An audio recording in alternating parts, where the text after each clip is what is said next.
શું તમને ખ્યાલ છે કે તમારા સ્કિનના ટાઈપ મુજબ કયા પ્રકારના સિરમ યુઝ કરવા જોઈએ?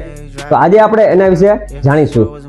તો પ્રથમ કે હાઇલ્યુરોનિક એસિડ કે જે ડ્રાય સ્કિન, ડલ સ્કિન કે ડિહાઇડ્રેટેડ સ્કિન કે ઓલ ટાઈપ ઓફ સ્કિનમાં યુઝ કરી શકાય અને હંમેશા એ ડેમ્પ સ્કિનમાં યુઝ કરવાનું હોય છે.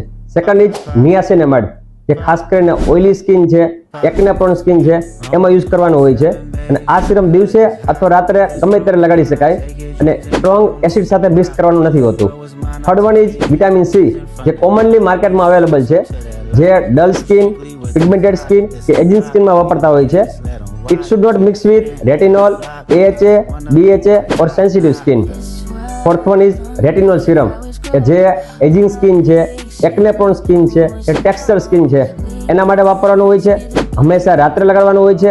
દિવસના ગાળામાં મોઇશ્ચરાઇઝર અથવા સનસ્ક્રીનથી સીલ કરવાનું હોય છે અને વિટામિન સી કે AHA, BHA સાથે મિક્સ કરવાનું નથી હોતું.